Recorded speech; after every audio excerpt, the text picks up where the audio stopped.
Here on the show and talking about the changes coming to Hard Knocks and how it will change drastically following more teams.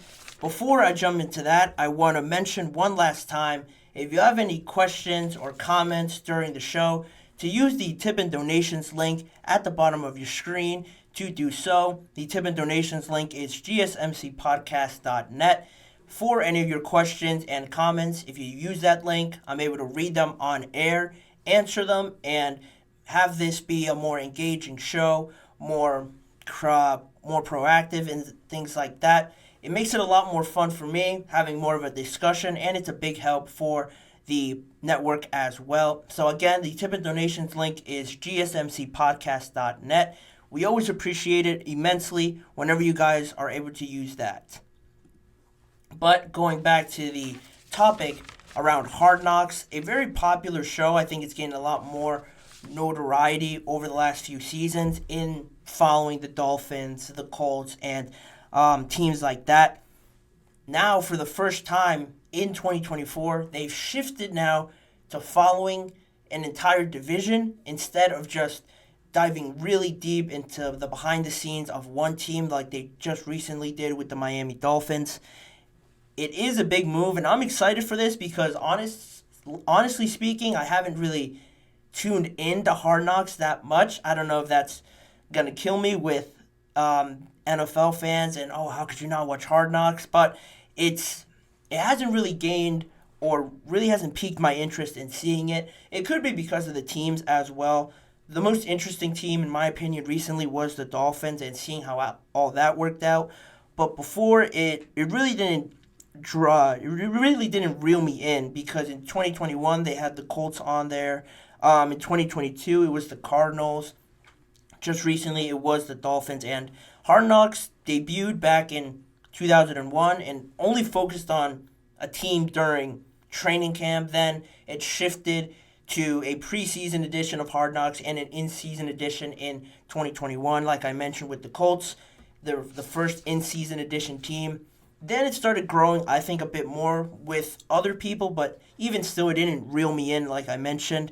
And now this news has really piqued my interest because when Mike Garafolo reported what Brian Rolapp said, the chief media and business officer of the NFL, he said that they were going through with these changes. Mike Garafolo was the first one to report it. And now you have my interest because when you're talking about multiple teams, a whole division, you could take this really in an endless amount of directions, really. If you're trying to find the story, where to follow, how long can you make these episodes, that's really one of the biggest things the NFL wanted to do. They felt that with only one team, they couldn't really control or predict the storylines and how it will play out during the season. They could get lucky and have a really good team and follow them longer, or unlucky in some sense that you have a bad team and it's really not looking good for them. It's interesting because you get to look behind the scenes and see why things are going bad or why things are going really well with a really successful team. Or you can get someone in the middle that's an average team, gets some big wins, has some bad losses, and it's really a roller coaster following that team. All of that had its perks, had its positive sides to it, but I think it will be repetitive, and I think it could get old, at least for me, seeing the same team. And if they're just bad the whole season, you constantly see why they're bad. It can get old seeing all these negative things, even with a good team as well, seeing just if it's all going good behind the scenes and it's all positive and well. Unfortunately, people want to see some arguments, some clashing sometimes. So the middle team would actually work the best, but it's still only one team. So you do just get the same players, the same characters for this just a duration of the season. I like where they're going with this direction, change of direction with going with an entire division. It opens it up an entire landscape of different ways they could go, formulate the storylines, and it also said that no division has been selected yet, which leads me to predict what divisions could be chosen. I have a few that I like. There's definitely some favorites. I think the biggest favorites are the AFC West division. Um, I think just looking at who's in there, what makes up that division, what kind of storylines you can follow. You have two new coaches in there, really, officially. Antonio Pierce was the interim head coach last year, so now he gets to take the official reins of the Raiders. Jim Harbaugh is there. Everybody wants to know what Jim Harbaugh is doing, following him, seeing what he says and stuff like that. So that's already an attraction. Plus, you have the Chiefs. Like I mentioned, they're a really good team, and I've dogged on that idea already. But they're on the cusp of making history with a three-peat, trying to go back to back to back, winning Super Bowl. So you could document all that history making behind the scenes of what went into following this three-peat that's never been done in the NFL. So that's a story that's writing itself already. And then you have the Broncos that gives you a bit of everything because they're, you don't want to say really bad, but they're on the other end of the spectrum of being where the Chiefs are heading in this season, if you know what I mean. So you get a little bit of everything. You get the Broncos on one end trying to figure out what to do with their team. You have the Raiders who are trending up, have some promising stars. You could follow a story with them trying to find a new quarterback. If they draft one, how that affects the season. If they make a big trade, that's also something to draw people in. The Chargers as well, who they pick at number 5, how the development of Justin Herbert goes with his relationship of Jim Harbaugh and following Jim Harbaugh's return to the NFL. That's also interesting to see. I mentioned the Chiefs already, how that could all work out. So the AFC West is clearly the favorite for me. Other ones that I think could garner some interest are the NFC East because of, obviously, you got the Saquon trade. A lot of Cowboys players went to the Commanders. Dan Quinn went from the Cowboys to the Commanders. Now he's their head coach. So those are things to see in there.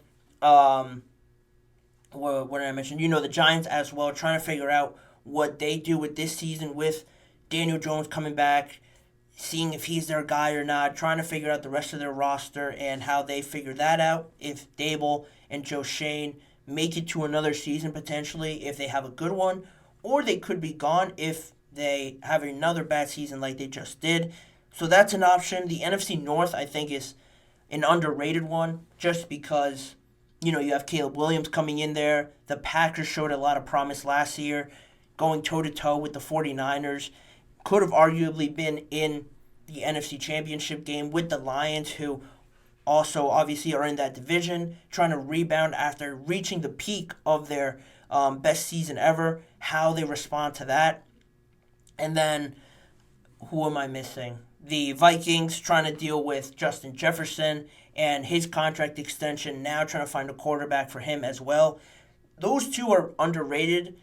I don't think they have as much attraction as the AFC West just because you're talking about Patrick Mahomes and Jim Harbaugh in there. So to me, they're the leading candidates. Those two are close tied second. And then you have the safest option for me, which is the AFC North.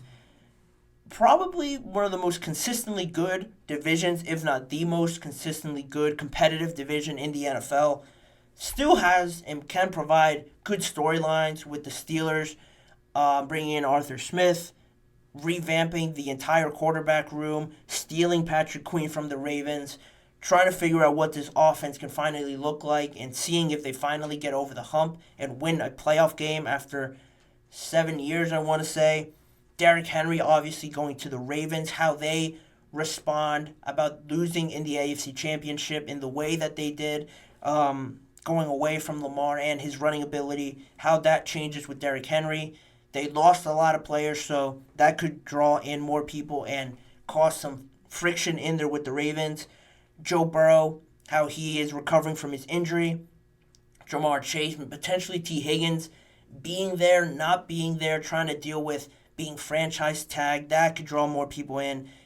And the Browns as well have a great defense, bringing in Jerry Jeudy, trying to figure out what their quarterback situation is. I think they have 4 guys now that are pretty decent players, or at least they have decent backups that have shown good things in the NFL.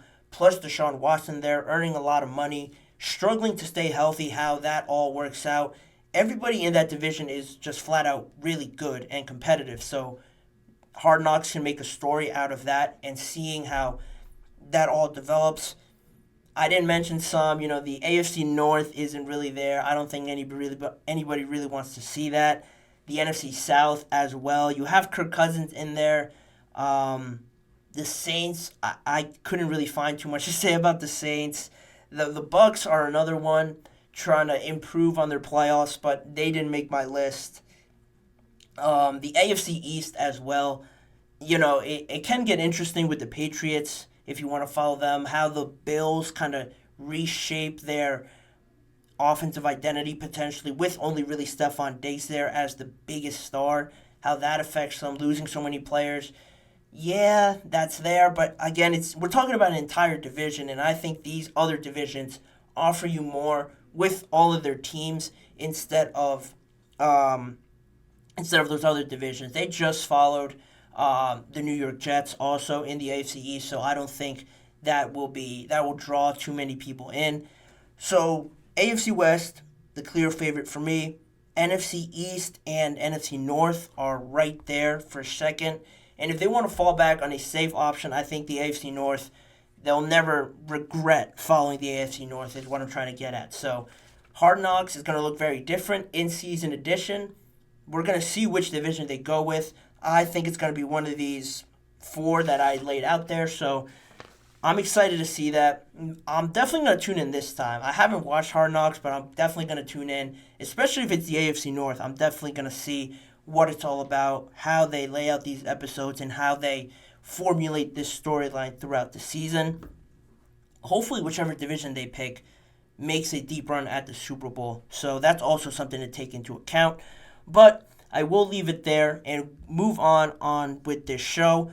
The last break of this live show is coming up, and on the other side of it, I'm going to get into Brock Purdy and the 49ers situation regarding his contract, them being surprisingly more open to it compared to a lot of other teams when talking about extensions. So that and more details on Brock Purdy's contract coming up on the GSMC Chip Shot Football Podcast.